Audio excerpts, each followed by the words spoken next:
Hi, everybody. How you doing? Obviously can't reply. Little problem of being a remote. But anyway, I just want to cover a little bit about my background. The It's unusual. I've done data security for some time, but I've also done enormous amount of development work. I've been doing this for a very long time. In fact, originally when I first started programming, I started with punch cards, which dates me. But I basically had to learn DOS at a very early point in the development of computer technologies, and really had to learn every single solitary thing about from the first packet going into the last packet going out. I worked with multiple protocols back in the day before TCP/IP took over, and really studied TCP/IP formally. I actually studied Cisco routers and went to Cisco classes and have written over 2 million lines of code in 27 different languages, and specialized primarily on database, which anybody seen my previous speech last year. I've done several speeches for ideas that is, but last year I did one on normalized architectures and how they can be radically faster, a lot more sound and better. And I take it on a fundamental level. I looked at that one going back to Project R and really understanding how the whole concept of normalization, how the Project R was developed, and the core of Project R has been used everywhere. Well, the same thing is true with TCP/IP and with the way information flows in and out of computers. So I wrote together this, by the way, this normalized approach. A normalized full stack development is a company we have that basically it's at the relalg.com website. If you go to resources, you can download this PDF. It's pretty long, it's about 53 slides. I really intended it to be a how-to going back to what I was saying earlier. I took a different approach to security. So this slide deck will, if you apply it, will not only protect you completely from any kind of intrusion from a hacker or from trying to do ransomware or other nefarious activities, but it'll also be good decades from now because the foundational layer to how data flows has already been structured. Everything's built on it. To undertake a slight change in that, like when they're trying to go for IPv4 to IPv6, is a massive undertaking, and they're having lots of problems doing it. That's why it keeps getting delayed.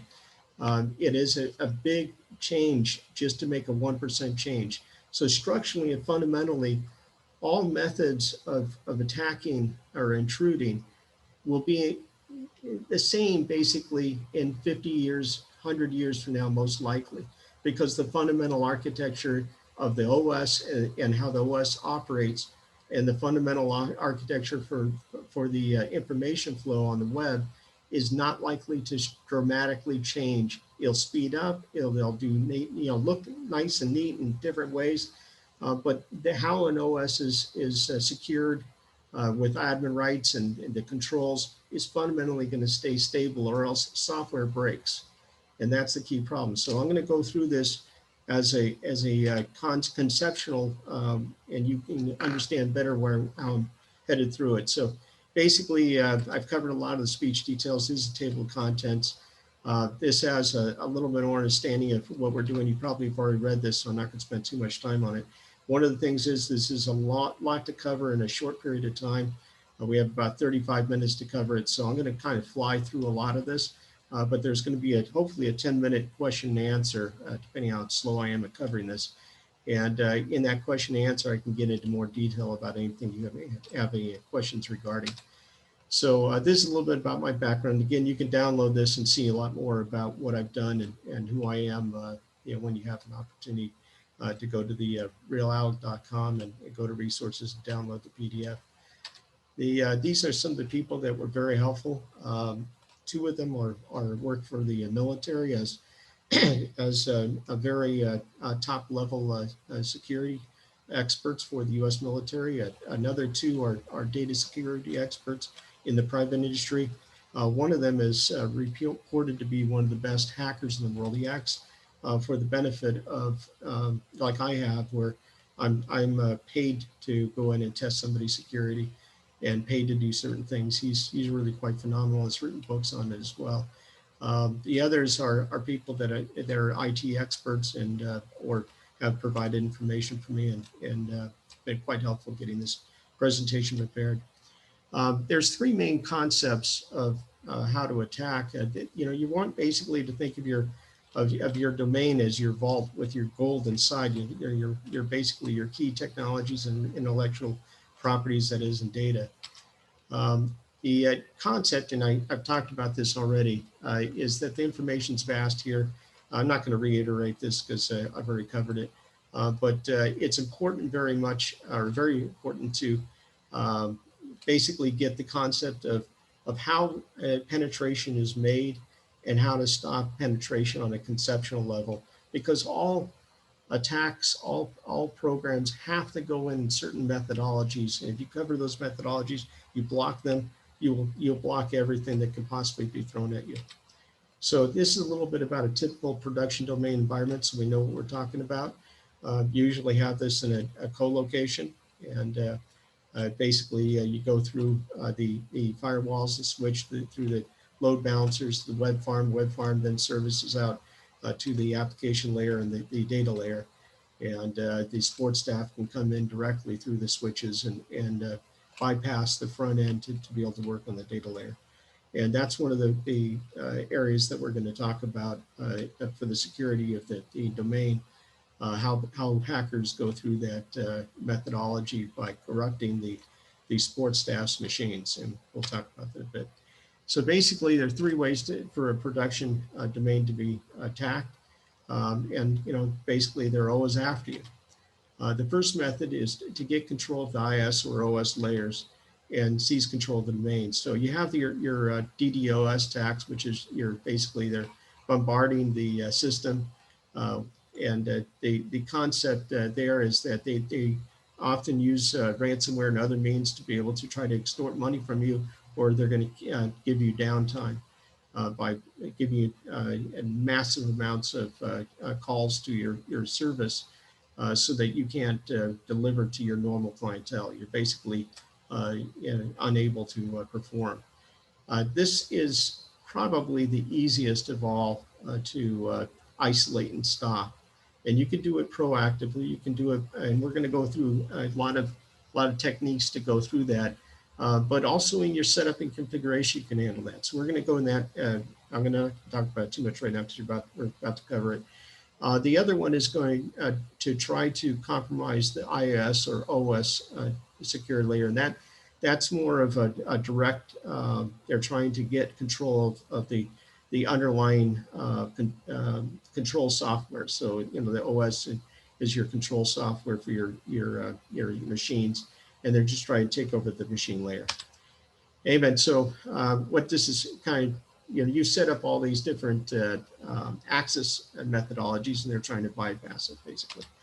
So basically, at the front gate, you have there's quite a few things you can do to try to take out common attackers. One of the things that people don't do nearly enough, if you're running a dog supply pet store in a particular city and all your clientele are from that city, you should have geofilters on just about everything but that city. So a lot of sales people want to have the website available to everybody around the world, but they're not doing business with Russians. They're not doing business with the Orient. They're not doing business with Africa. They're not doing business with a lot of places, Australia or other places around the world. There's no reason to be advertising your website where you're not doing business. So the most important possibly of all these, it just shut down access to the people only that you have to give access to or that you're going to do business with. Very important basic concept. A lot of these, though, are fairly standard practices. So IIS layer, this I took and I footnoted it, but it basically comes directly from the Microsoft website. Most important thing here is the concept of the X4 I'll talk about that in a bit. It's coming right up. Anyway, the X4 is quite interesting because it does give you a lot of detail within the service provider. They have a header that shows the actual unit that's coming in. And you can actually block it by unit on the exported for. And you can also use that information to give the FBI and so on and so forth. Now, the US and EU and some other locations, very few others, require the service provider to block that information. But a lot of the world is not blocked. So you can get a lot of information to people that are trying to hack you. And one of the things I'll talk about a little bit from here a little bit later, you can see on the system logs, and you can automate this process for looking at the system logs. You can see who's trying to gain by failed login attempts, who's trying to gain direct access to your OS and where they're coming from, and be able to shut that down. So there's a lot of things you can tell proactively, because if you connect the IS and the OS information, you get quite a bit of information of where to block. So the IS and server general settings, there's several here that are of interest, but I'm going to leave it to you, because I think I'm running a little bit behind. So I'm going to leave it to you to read a lot of this stuff to be able to be more capable to cover some of these other slides. The OS layer is there's a whole bunch of areas in the OS layer, and one of the areas that is really interesting is that people allow the standard admin or administrator password to be active, and it really shouldn't be. Also, the write access should be restricted. Further, the application layer applications such as SQL Server and other applications that have to log in with an admin layer or level login need to have a very strong 50-character multi-Unicode password. You have to verify that it can accept all the various multi-Unicode languages. There's, I think, 560 or so multi-Unicode language sets, and strangely enough, not that many unique characters, between the language set. Now, some languages are graphic, and everything is unique compared to non-graphic languages. Chinese and Japanese and others are graphic languages. So in other words, you see a pictorial instead of an actual lettering or phonetic system. And that pictorial can mean different things in different provinces, which can be even more confusing. Anyway, getting back to this, those won't work in the multi-Unicodes. Others will. I found Russian and Icelandic and a few others to have unique characters that are quite useful and accepted generally in all the different applications. So the next area that we're talking about, again, an administrator, I believe very strongly that the administrator can be a great to use as a Trojan horse. In other words, take away its admin rights, take away everything. Everybody's shooting for it, but make sure it's there. Don't delete the administrator password or you log in and password, but instead making it an enticing, impossible to hack password. So basically, every minute, change the password to another multi-Unicode 50-character unit set. Just set up a job to do it. Very simple to write the job, very simple to do it.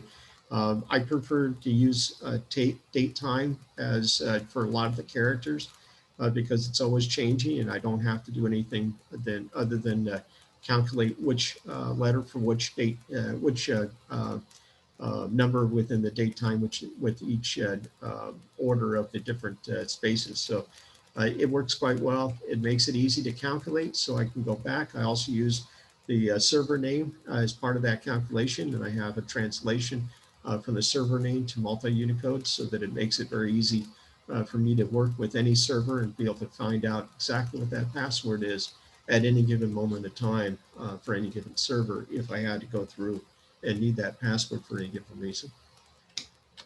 Oh, and back here, the admin accounts, they should really be using a different password for every single server within the production domain. Now, that sounds really bad and difficult to do, but the fact is, if you get in a habit of using standard set characters for some of the password, and then use a group of characters, say like second through fifth or something of that nature as part of the password of the actual server name, you can do that quite easily, and it becomes quite useful.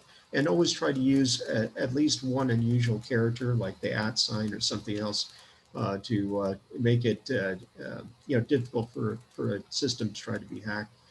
But even the next area that I want to talk about, this is quite interesting, but um, first of all, you want to make sure to use the remote desktop on a controlled level, and I'll talk about that a bit here in the next two slides.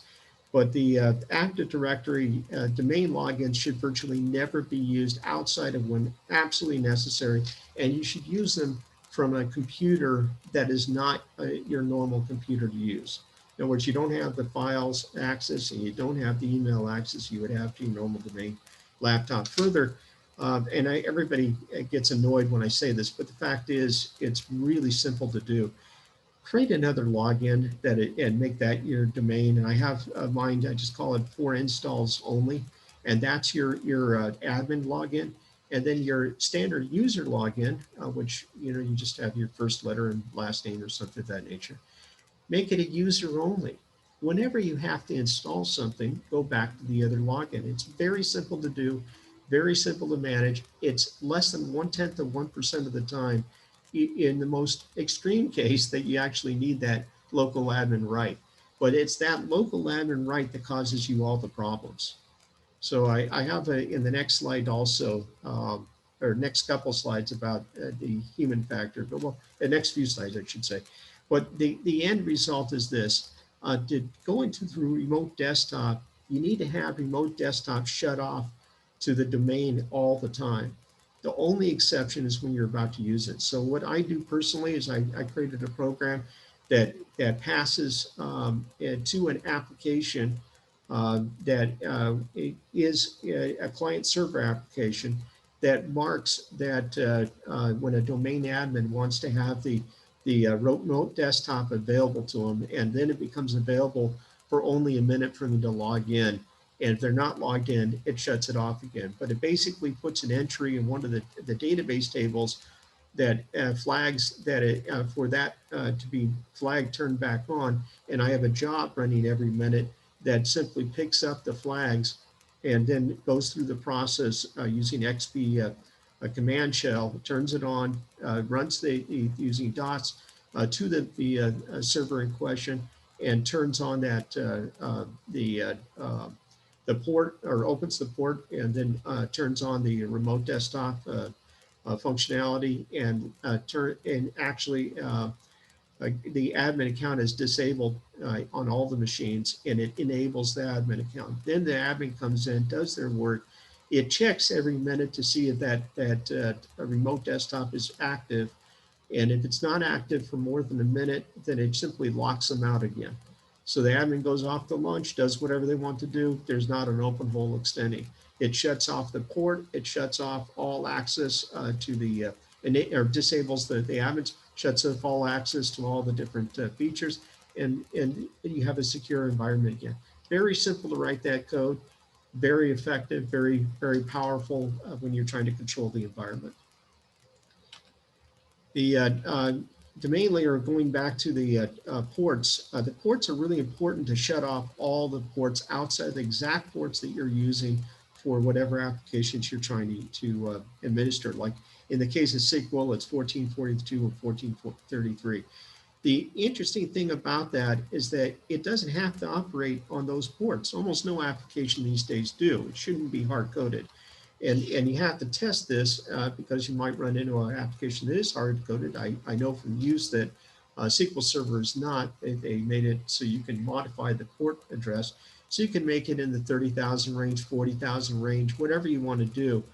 And that makes it very, very difficult if somebody comes in to try to figure out where your databases are, because they're going to search on the common ports first. And they may not search beyond the common ports if they've got into your system. But certainly it buys you a lot of time before they can go any further. Now, the second method is to penetrate the access layer via weaknesses in the security protocols. So here we have SQL injection. We have all kinds of methodologies where we have a lot of problems because the web developers make the same common mistakes on a regular basis. For instance, they almost always what's the word for it, overpower their login. They give it too many rights. The login does not have to have a lot of rights. We'll cover that in a little bit here, but because they do that, they allow for, if you gain control of that login, you gain control of the data directly. In the case of dynamic SQL, and we're going to cover that quite a bit, it's coming up in a couple slides. In fact, I'll talk about it when it comes up because it's very important to cover. Now, here's a really important concept because data reader, data writer can be access denied. And that's true in all the different database systems. I use SQL Server for all my examples here, just because there's lack of time to be able to discuss this. So when you read it, when you go over it, remember, this applies to other systems. You just have to configure it for that particular system. But the data reader and data writer being denied means that they can't do anything, but they just have a simple, basic data layer access, and that's it. From there, you give them permissions directly to access which stored procedures that login should be using. And no other stored procedures, no other access of any kind. Every single solitary access to the data layer needs to go through a controlled stored procedure. I chose several different languages, but you can choose others. And I gave some common examples, Russian, Icelandic, and Spanish. Just make 3 to 6 letters either before or after each stored procedure name, multi-Unicode. If you do that, you've got to test it to make sure, because not all letters work with all database systems. But if you do that, you make it virtually impossible using LoftCrack or any other program to be able to gain control of the actual stored procedure. So they basically are shut off completely from going into the database via the front end. They can't get to it directly. They can only maybe manipulate the application layer. They can maybe get control of the login and password to the database, but that still won't be enough. It won't even be close to enough. And again, you should be changing this password every other minute. I use 2 to the database layer and change the password every minute to each one of them, alternating or staggering between them. And that way, the application layer knows which login to attempt based upon the date and time, but the user won't have an access because they basically come in and whatever login they used in 1 minute no longer is available to them the next time they try to log in. But because they can still log in and stay logged in, you must look at the data reader, data writer. And that's another reason also to monitor logins to the database layer as well. Although I think I did miss putting that in here. But in any event, off to the next one. Dynamic SQL is possibly the worst thing you can do. And they do it all the time. Developers do. They're just lazy. For instance, on the last company I worked at, I took their search engine, which was taking about 42 to 45 seconds. I took it to about 400 milliseconds. Instead of only being able to search for 3 criterion, I made it 7 criterion, and I made it combinations of the 7 criterion and still got it down to 400 milliseconds. But it took a couple thousand lines of code. They had it set up in dynamic SQL. It was 100 lines of code, very easy for them to maintain. They weren't qualified to do the other. And proof that they weren't qualified is when I resigned. I was starting my own business. This is quite a while ago. They switched it back to the old stored procedure. I went to the head of the development, and I asked him, he was president of one of the divisions, and I asked him, why would you do that? Why would you, take it back? He says, because nobody can read your code. And my code is extremely well documented. It has all the, everything is, all the variables are laid out in descriptive naming conventions. It's nice and neat and everything's organized. They couldn't read it because they couldn't read database code to any great degree. And they couldn't read anything that was complicated at all. So they didn't want to work on it. They were lazy. They didn't want to work on a 2,000 line stored procedure. So they went back to adding dynamic SQL and adding in, making it 45 seconds to do a very primitive search. And so I told them, you need to get qualified developers. He says, how dare you say we're not qualified? I say, well, if you have to take the security away, you have to make it so anybody can hack the system. You have to make it so it's over 100 times slower. and it's less functional, I would have to say that, yeah, there's a problem with the level of skill within your group to be able to, not be able to read proper code. And, I walked out the door and I was leaving anyway. So, but that is a common problem. You go through SQL using dynamic SQL, you get control of the entire database. What's worse is the majority of admins, when you get control of the database, you have a local admin at least on the box. And the majority of admins, because they think they need it for SQL Mail or some other purpose, they make them domain admins. And that domain admin can now do virtually anything. And it actually, in some cases, because you can write backward transferable viruses, you can actually get to the developer, the whole domain for the entire company. Sometimes through the developers, because they go back and forth with information and files, and you can do, pass that way too. In any event, the key of this is making sure that you have isolated control and only the level you need it. In the case of for example, a SQL Mail needs to be a domain user, not a domain admin, but needs to be a login needs to be a local admin. So that's the control it needs to have. By the way, I think I already covered in one of the slides, but you probably didn't see it. It's important to have SQL Server or any database you're using shut off local admin rights. So in other words, the local admin can't access the data layer. So just keep the data layer totally controlled by the minimum amount of rights in order to process the data layer. And by the way, the dynamic SQL has a ability to be misused in a lot of different ways. Admins sometimes use it in their own administrator databases. That could be a big mistake too. So just in general, or in totality, do not allow dynamic SQL. Maximum length, always use the maximum length characters for any password that's going to be accessing with any great rights. Getting back to open source, by the way, a lot of, I've seen now these days developers don't develop anymore. They simply copy and paste. So be careful where you copy and paste from, because open source code can contain viruses too. And that's a very interesting approach that some of the developers are using. 5G is very dangerous. I don't think the US government should have allowed 5G under the current structure of 5G. It really gives massive amounts of security information to the network and controllable by the providers of 5G.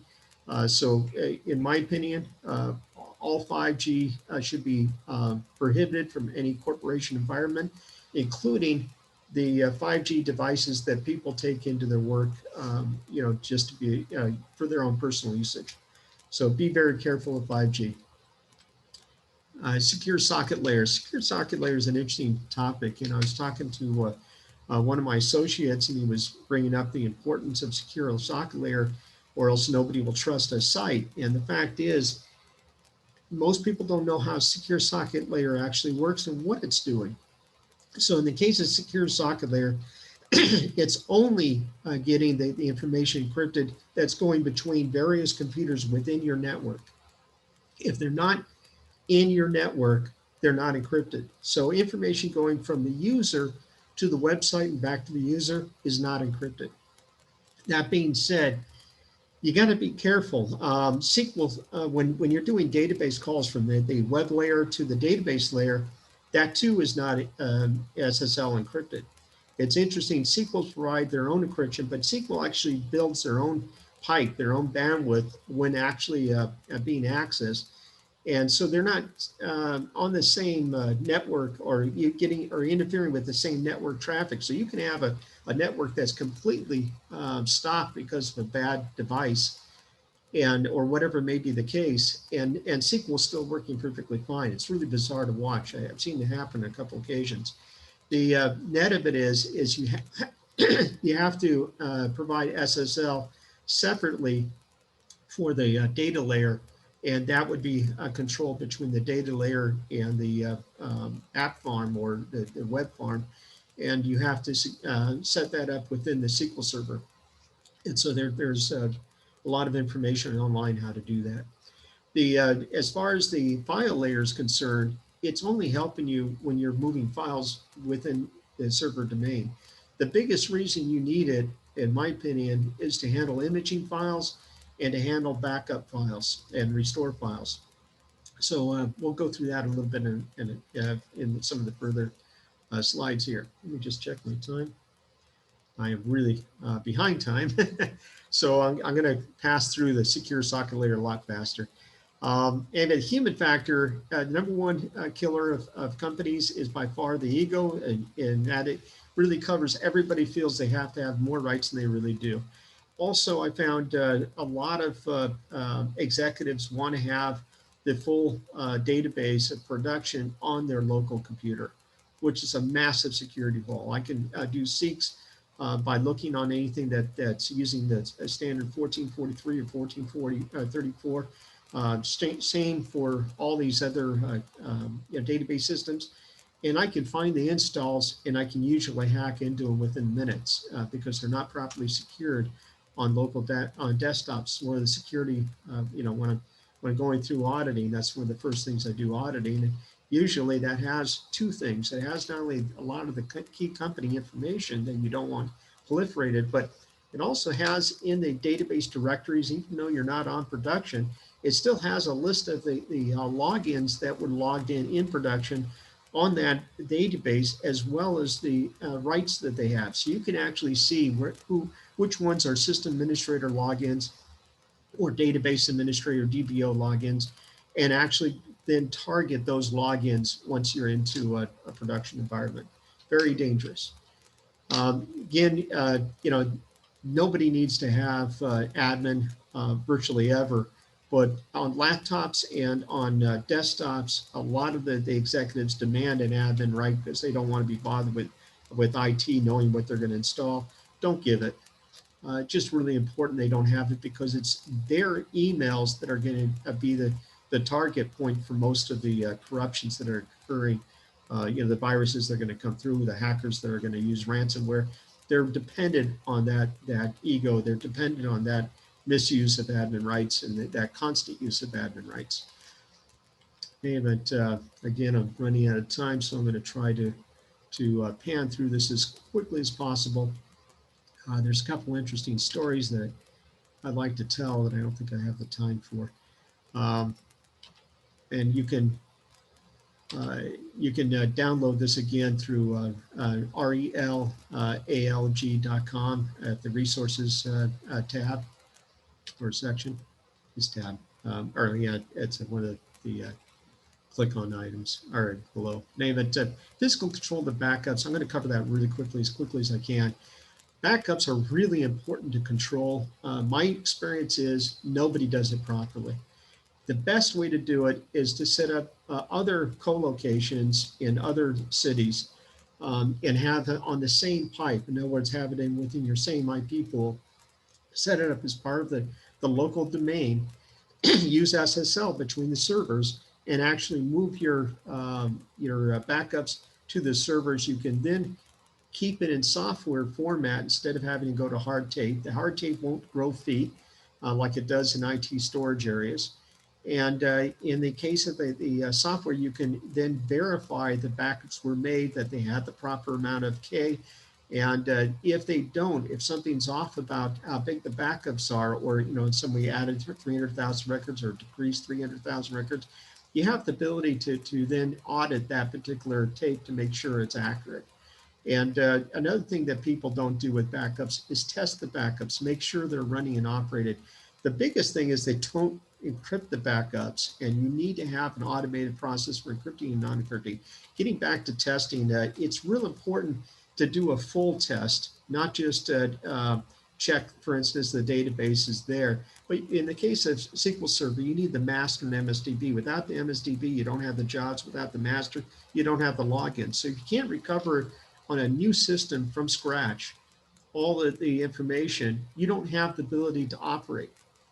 So, that's a disaster in itself. Your disaster recovery is not true disaster recovery. It's a farce if you don't have all those different factors in line. So it makes sure you can operate fully your business.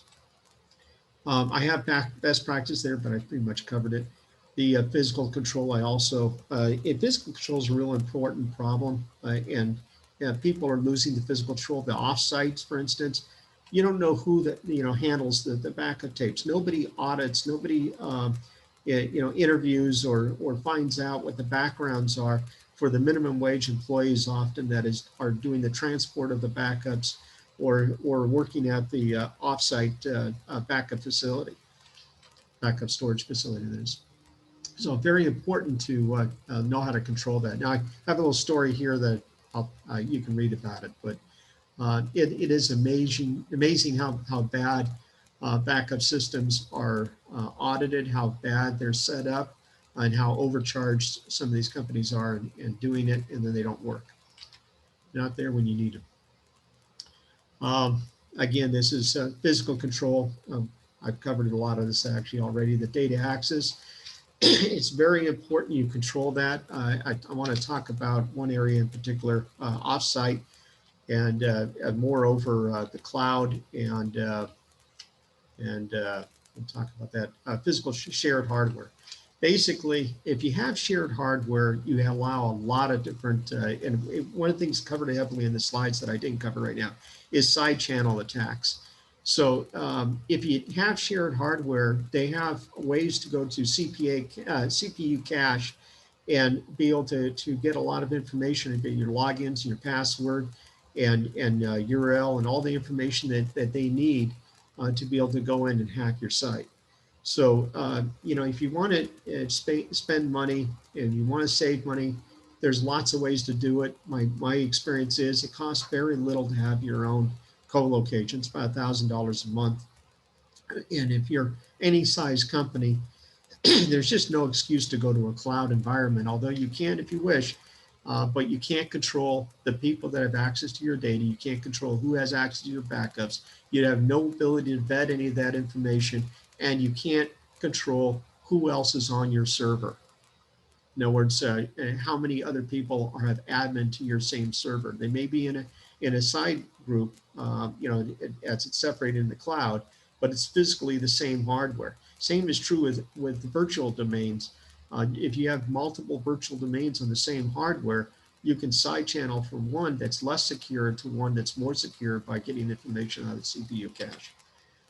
And be proactive, not reactive. And I talk a lot about proactive methodologies here. Now, we created a product called Cyber Falcon. Cyber Falcon goes in and actually monitors all the applications that are running. It does all kinds of neat things and proactively checks at a fairly low level, so it doesn't use any K or any CPU power or any memory, and basically finds attackers at the earliest possible stage. It takes an average 45 minutes for ransomware to take effect. So it's real important that you deal with it proactively. You can shut off the login that's coming in. You can actually shut off the port it's using. You can even shut down the computer it's attacking, which if you catch it early, you're going to catch it in the web farm. And if you have a proper web farm, you have 4 or 5 web machines, you can shut one down, and then when you bring it up, you can clear it out. You can replace the OS from scratch if you want, or you can just clean it up, whichever you prefer.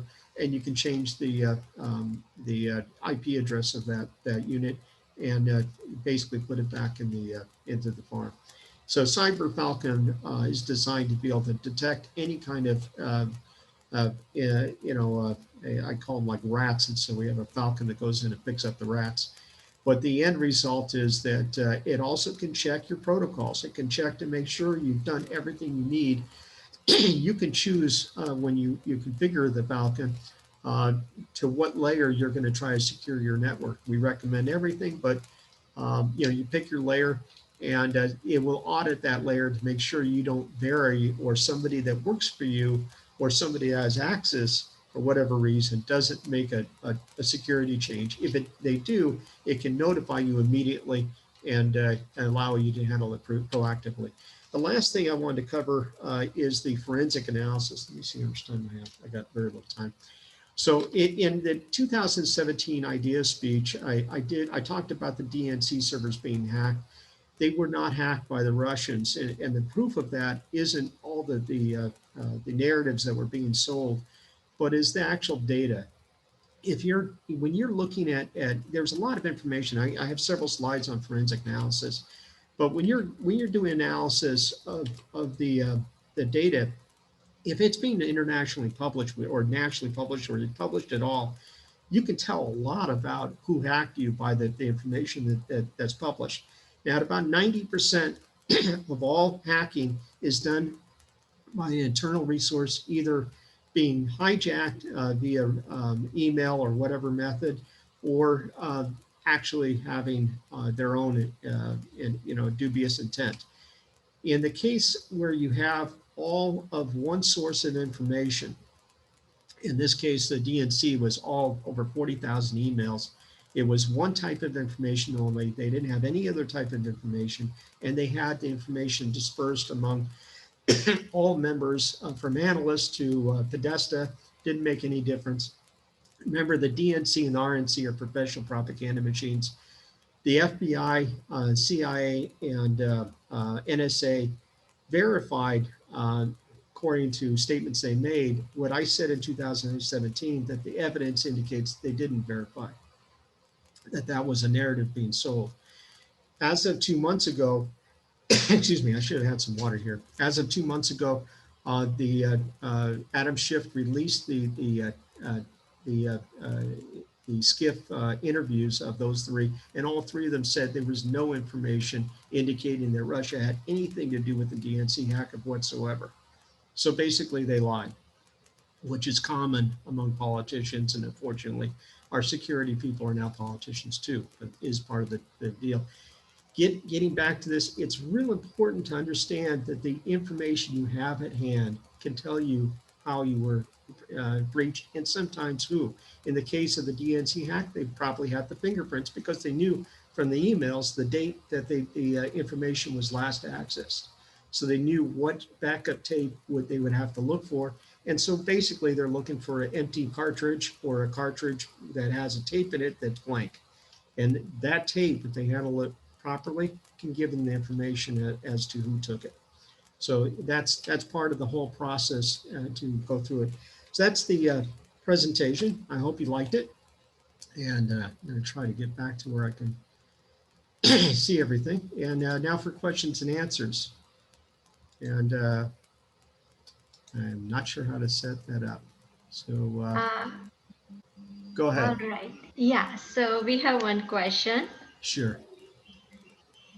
The data leaking is a big issue for many data companies. How to handle the case the data sells in black market? I'm sorry. Can you repeat that one more time? I was The trying to figure out how to data get the video leaking, back up. Go ahead. no problem. The data leaking is a big issue for many data companies. How Right. to handle the case the data sells in black market? Well, once you've lost control, there's nothing you can really do. But if you apply the methods that are in this PDF, you will never lose control.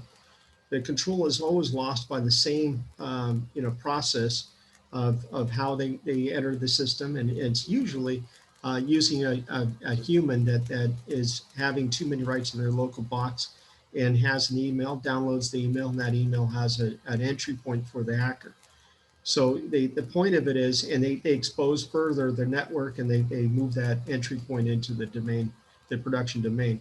So, but once you've allowed the hacker to have the information, you've really put yourself in that position where you can't control it. It's on the dark web. Usually what they do is they ransom it, and then they go ahead and proliferate it anyways, whether they give it back to you or not after you pay the Bitcoin. So U.S. government's trying to make it illegal to pay out on the ransomware. So the first thing they did was, as of about 2 weeks ago, after the United Healthcare breach, they made it specifically illegal for middlemen to handle the transactions between the attacker and the victim. So it's kind of interesting. So they're trying to shut that down. I believe they're going to try to make it illegal, at least in the U.S., for a the I should say the the actual victim to be able to pay the ransomware in the first place, making it less profitable for the ransomware to occur. But again, the ransomware only happens because you let them in. It won't happen if you don't let them in. Mhm. So go ahead. Next question. I'm sorry. Yeah, Did I interesting. answer So the that next correctly? question is, Okay. Sorry. Go ahead. yes, yeah, yeah. Do you know any machine learning case in the cybersecurity industry? Do I loan? You mean where they it learned the network, or can you Uh, be more specific? That's an ambiguous yeah, question. so I'm the sorry. question is, yeah, but I don't know who has asked. So, do you know any machine learning case in the cybersecurity industry? So, I think he's asking for an example of machine learning cases. Well, I mean, you can write machine learning software to learn from, the hacking attempts, but you can block them instead of, all you're going to learn is from the IS layer, and the OS layer from the system logs. You can learn from, who's, as I said earlier, you can learn who's attacking you, but you can just write your own code. You don't have to go Mhm. into machine learning, but you can write your own code that at X amount of attempts, you simply block that IP address. Now that IP address is for a service provider, so you're blocking out all their users, and that can be problematic. So you basically want to have a tolerance, to be productive. But that's one of the reasons why you want to make sure that to leave these Trojan horses and shut down the other admin accounts. Outside of the admin accounts, you absolutely have to leave open, and those admin accounts, you set up 50 character multi-unit code passwords, and if the application will allow you to change it, you change it frequently. Just set up an application to keep changing it using a set uh, routine for changing that you can automate, and based on that, you can predict what the password is at any given moment if you need it. Okay, so I think we are running out of time. Thank you so much. Sorry about that. Well, Yeah, we I have hope one everybody question. enjoyed it. Sure. We couldn't answer one question, but it's okay. We Well, if you have ask it to. real quick, I'll try to be really fast. Okay, let me see.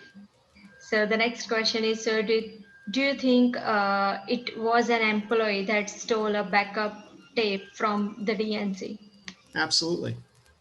The information is very heavy towards me being an employee. The DNC refused to let the FBI enter, which was mysterious by itself.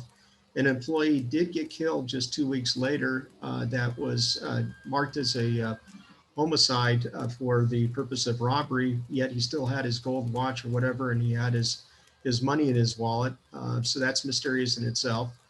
And he would Assange just hours later put a reward out for anybody leading to his the capture of his murder when he's never done that before. So circumstantial evidence would indicate that the DNC was hacked by an internal employee, and it would indicate that was probably the employee that hacked them. Mhm.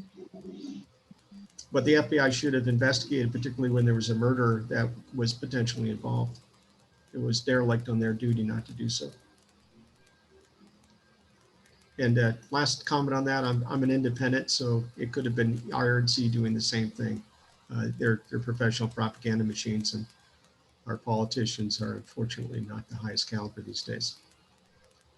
Any other questions? Yes, there is one. Okay. So he's just telling you you're a rock star. I don't know. Okay. Tell them thank you very much. I really appreciate that. And anybody can join me. I put on the last slide, but I did cover it just on LinkedIn. I'm Samuel E. Berger. Um, the other is the REL ALG /resources has the full presentation on it. You can download in a PDF format.